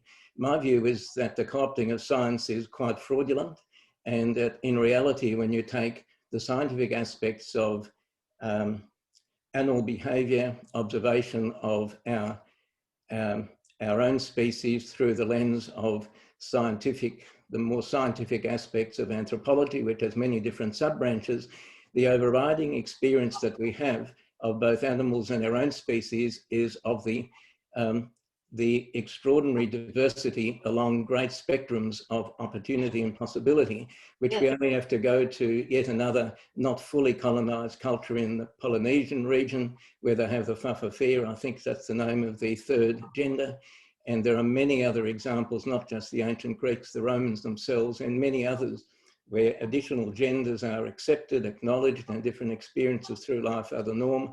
You go into any military force that's only got men, and you find that the normal experience of men in those is to form very strong bonds, sometimes sexual, sometimes merely buddies and friends, and people with mutual support that can go throughout their life, often stronger bonds than they form later in civilian life. And so my view is that sex teaches us exactly what Freud pointed out, that we all have within us multipotency.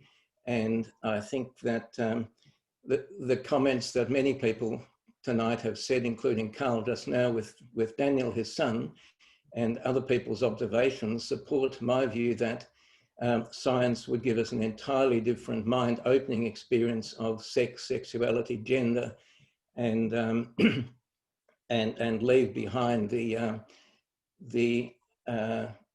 that very important word that was being used repeatedly, the pathologizing of different steps in one's trajectory, where people often move from one mode to another. Lee and I had a friend who for most of her life identified as lesbian. Then she changed and she went, and we were witnesses at, well, not witnesses, we were at her marriage to a man. That then broke up some years later, and she's back with women again. So people have gone backwards and forwards in the most formal way, using all of the, in that particular case, the actual formal vehicles of identification, you know, formal marriage with celebrants in the state and so on behind them.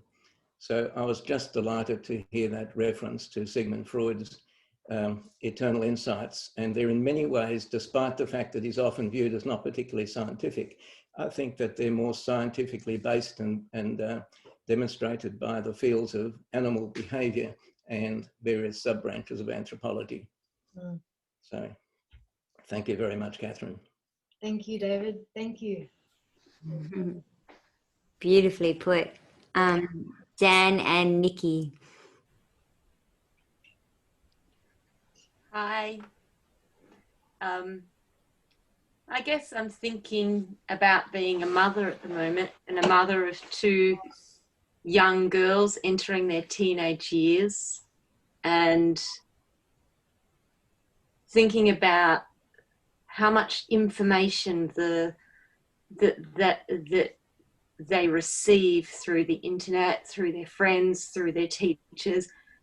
Some of it's very progressive, some of it's very conservative. And I just hope that communication can be open, and that I can have conversations with them about these topics in the future.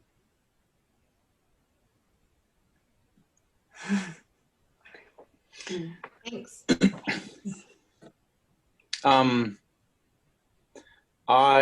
Similar. Like I've been thinking, as you've been talking, I've been thinking about conversations with my kids when they, you know, tell me what they want to be when they grow up. And I like the idea of responding with just be whatever feels right, rather than just, you don't like be nothing and just do what feels right. And I think that's when it comes to gender, we have a lot of,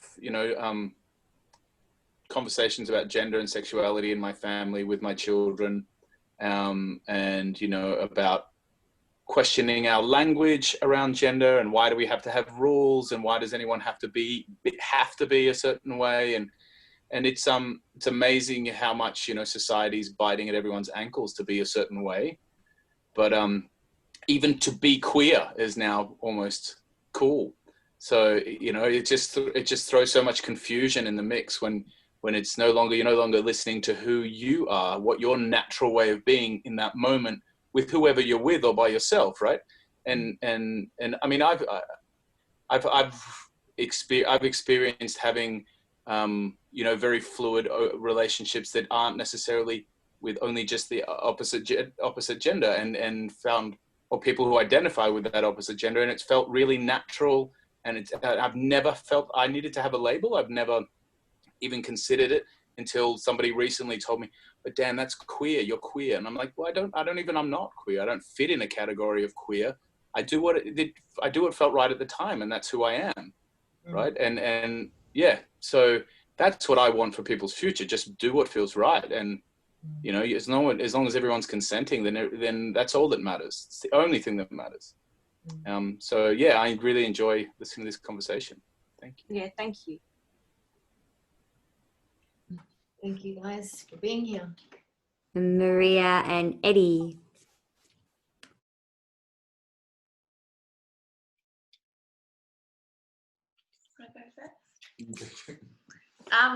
I loved this because it was so different reading your thesis to hearing you talk. And it just reminds me of how fabulous it was reading it. Makes me want to read it again. But I've been thinking a couple of things that, two things. One, as growing up and how I've been raised, and how I've felt that I've never identified with what my sort of family context. I've never felt very strongly that I'm a girl compared to all the stack of people around me who happen to be boys, till a little sister came along. Is Jelly listening? She's not right now. And she really identified as a sister. And that was, I remember when I might have been, I don't know, 8 or 9 or something, and it really struck, like, I remember the time that she said she wanted to hang out as sisters for the first time, as opposed to like me just being a kid with other kids. And I've had quite a number of times with my mum in particular, more than my dad, not identifying with her. Oh, it's not funny, it's hard to say. I don't think of myself as a mother or as a woman. I think of myself as Maria. And the strongest identity I have is actually with my first name, as a label that I have. And I felt in that way very free. And so this feels like really nice and reaffirming of that. And I've also thought about, in terms of food, while you've been talking, like, I don't like to go, I'm a this or I'm a that about what I happen to choose to eat. And I'd prefer to just choose what I want to eat when I feel hungry or for pleasure too. And to be able to do that without going, no, there's this rule, there's that, I'm this, I'm that. And I think that, so I take from what you're talking to extend to many aspects of life, and kind of getting rid of those labels. And I also have thought about how nice it is that with our kids, that when they play their games about like constantly being parents, they do play about their mums and dads usually. It's rare they'll play their 2 mums, but often they'll have babies that we call mixers, because that's the word that I've used for intersex, because intersex sounds a bit fancy. And so they do play that they've got babies that, you know, they've got a boy and a girl in a mix, and I'm quite happy about that. So thank you, it's been lovely. Thank you for sharing. Thanks, Maria. I guess I really like the word transgression. And I'll try to use it more, I think.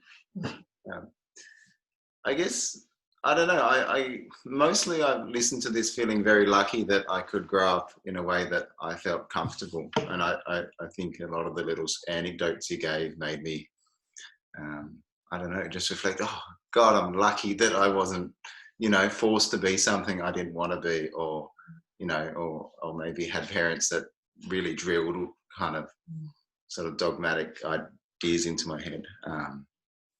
And I think it's very interesting that when the parents pipe up, that we all suddenly go from being sort of the victims of society to then actually seeing that we're reproducing society.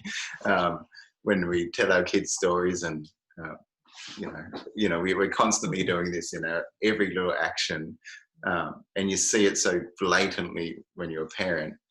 But when we're not parents and when we're outside, we're doing this. And I think that's fascinating how yeah, how this stuff is under our skin. Yeah. So thank you, Catherine. Thanks. And Beck.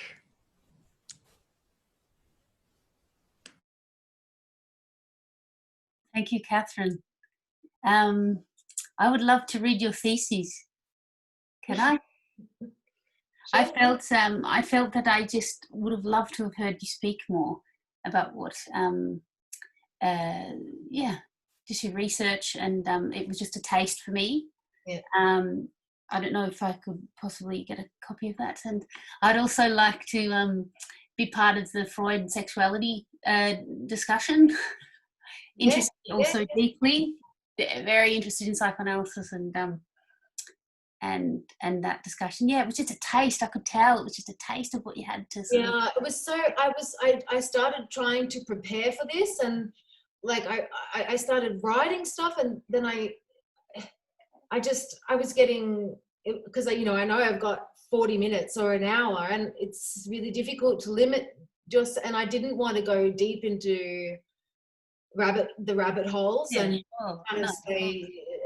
So I don't think I was entirely successful at that, at delivering it very, very clearly. And I also feel like, you have to kind of put the brakes on, and then I felt, but definitely if you... It's just left me very hungry for more. So if that's... Yeah, and we've actually got a, I can give you my email address, and you can, or you can give your email address. Yes. Yes, and I'll type it here.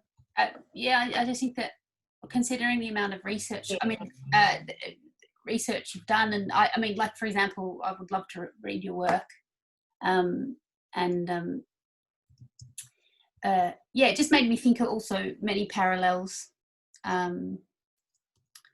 identity, sexuality, but also then in current contexts with algorithms and identities having to being simplified by algorithms as the next, as a next system of power. And, identities are far too complex to be read by an algorithm, except that, I just made that connection with what you were saying. You were historically looking at sexuality, but I think, I just would like some more. Yeah, cool. If you, I'm happy that that you're interested, because it's always nice when you spend so many years of your life writing a thesis that more than one person would like to, would be interested. So I've got Maria now and you're next. So that'll be... Yes, I would love, because it's exactly right. I can appreciate not that I've done a PhD yet, but I can appreciate the monster effort, and I'd like to, and be part of any other further talks on this topic.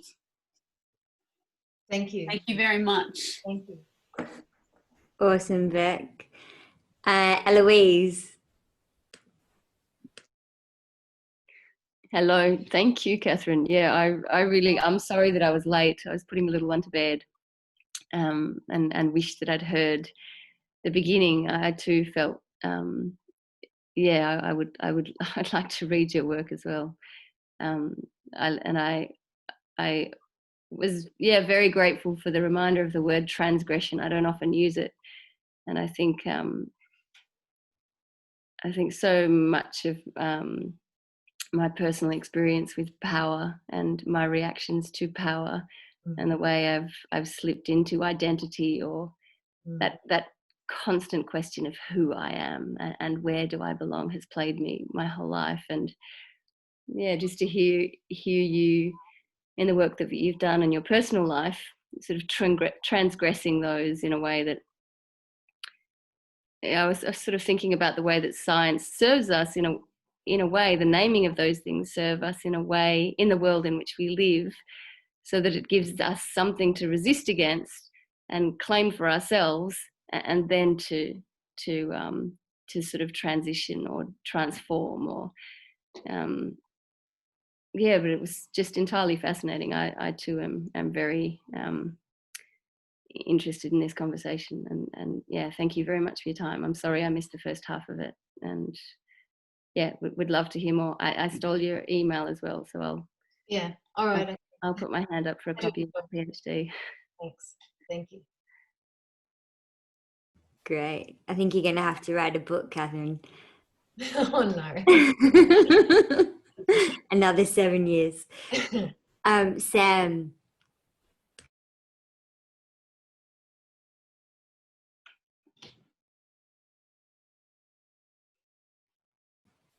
Sam's muted, yeah. Sorry, I didn't mean to be muted. I wanted to say thanks, Catherine. That was really cool. I tuned in for my first home uni tonight because the title sounded pretty exciting. No, it's more that I suppose I'm geared toward identifying myself. I have been with sexuality quite a lot in my early adulthood. So this has been really has resonated, and just great to hear how thorough your research is and has been. And I feel like sort of there's a kindred sort of interest that I have. So I have a lot of respect for your journey with that on a personal and intellectual level. So thanks. It's been a pleasure to listen. And nice to see everyone and hear everyone's input, because yeah, it's such an interesting conversation. So cheers. Thanks, Rachel, too. Thanks, Sam. Pia, are you there? Pia and Elvin? They have a very young baby, so they might have been, I'm not sure. I'm here. Oh, you're there, Elvin? Oh, hey, Elvin. Pia's not here. Yep.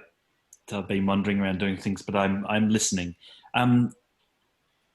Yeah, so my feedback is firstly, thank you. A really beautiful presentation.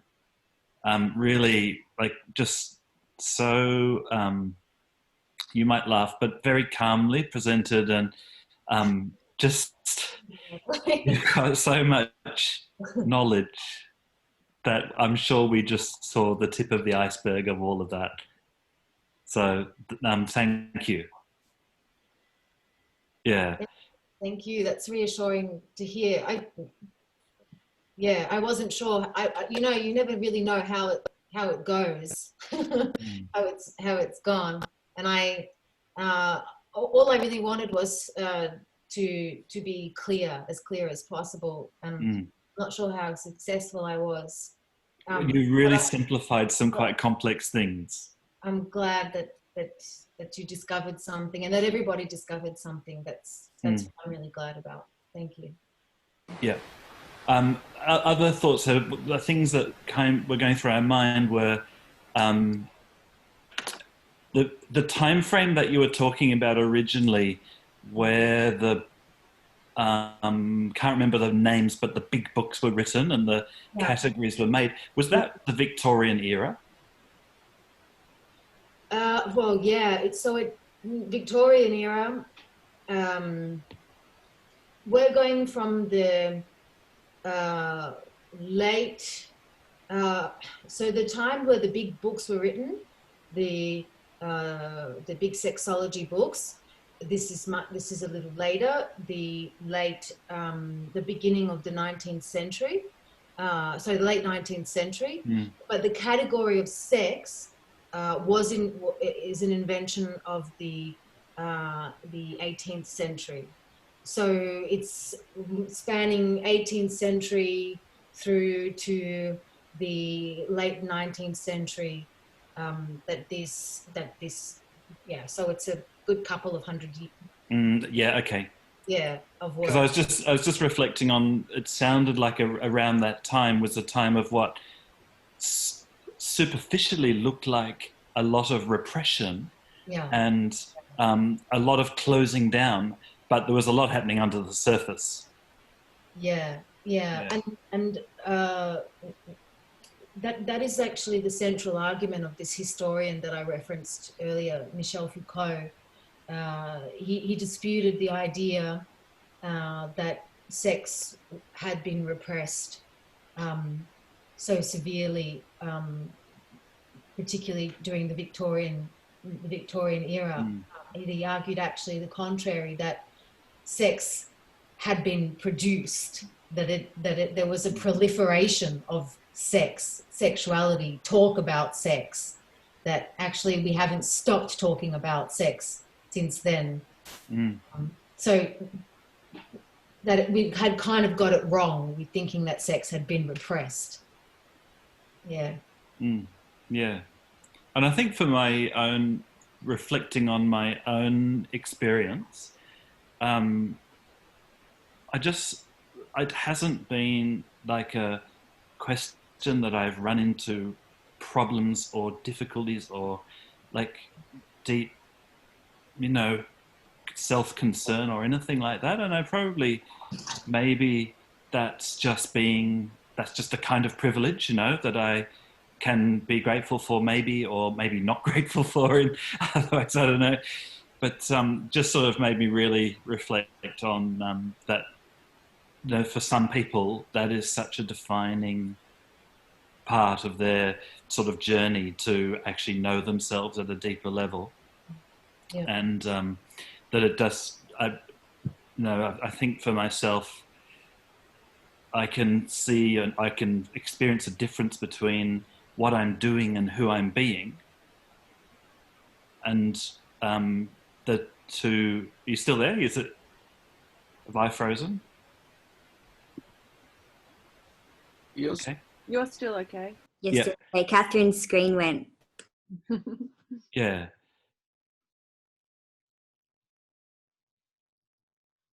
We good? I think Catherine's frozen. Okay. She fell out the window.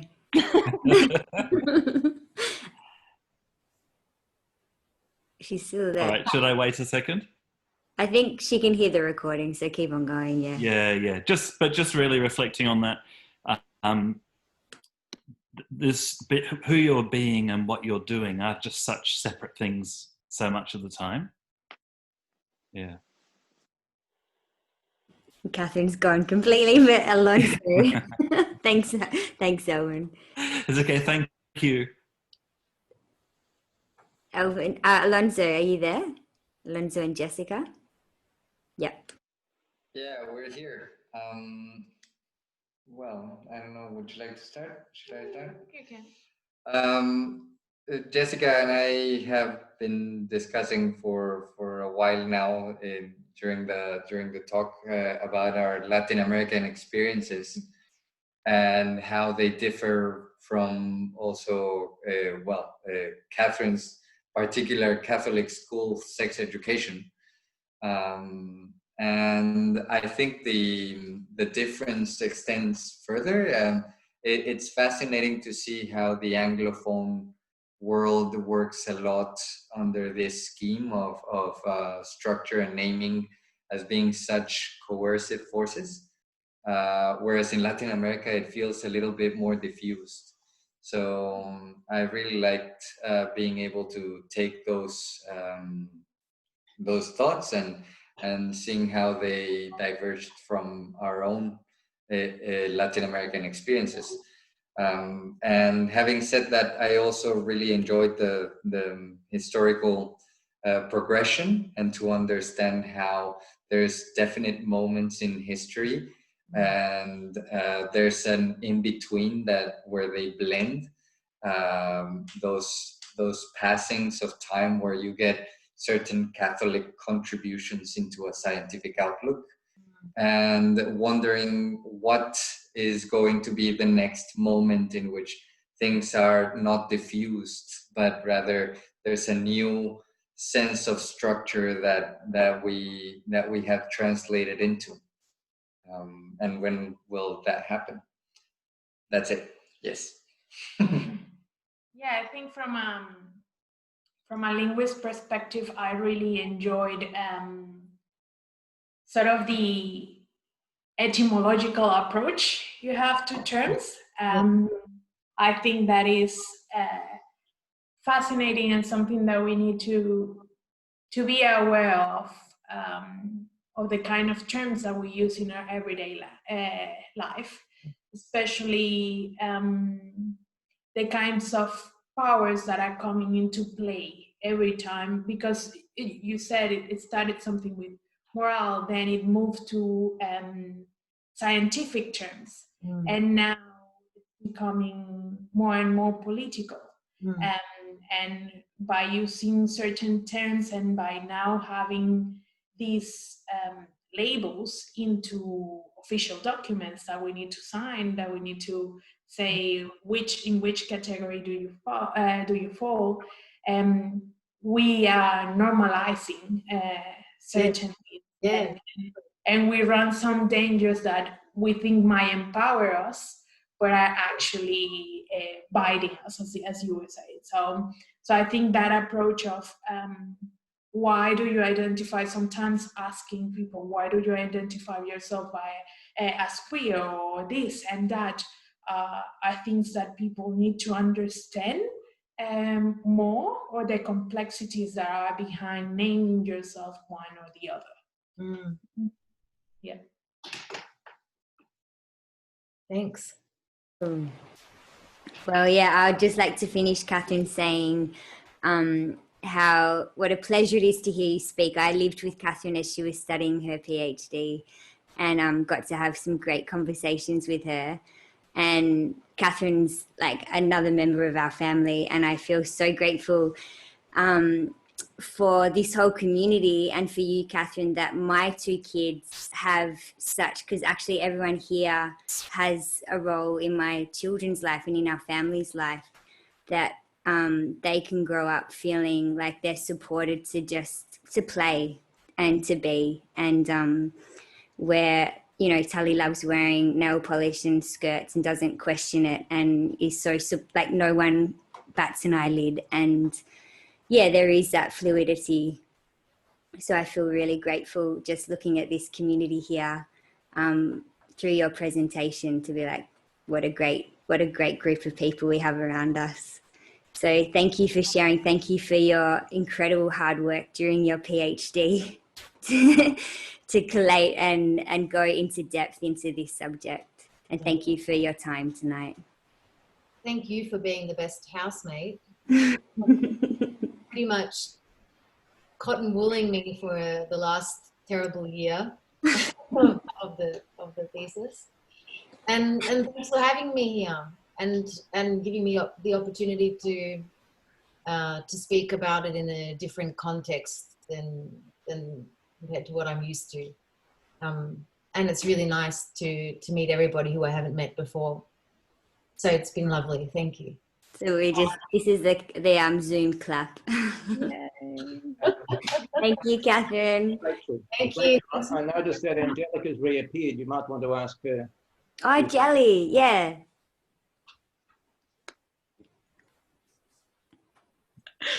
Dad, that was cruel that I want to admit to the fact that I fell asleep breastfeeding Alice in bed, and I just can't wait to hear the recording of all the bits that I missed. You can't ask for a comment. I've been completely knocked out feeding Alice. So while my phone was still listening, it's got nothing to do with your presentation. I just haven't slept because she's teething. And Tully really wanted to be here tonight. He's like, is Catherine presenting? Can I please come? I did tell Alice it was her bedtime story, but that didn't work very well. I'm very excited to listen and yeah. I can't wait to thanks, Jill. recording. Thank you. So yeah, I'll send Hi, Joe. Hi. Nice to see you. Nice to see you. Yeah, I'll see you next time. Yeah. Okay. Take care. I will send out, Catherine, can I send out your email to people as well who didn't catch it? Yeah. And of course the recording I'll send out too. Yeah. So a big thank you to everyone, and enjoy your weekend. Thanks, Rachel. Thanks, Catherine. Bye.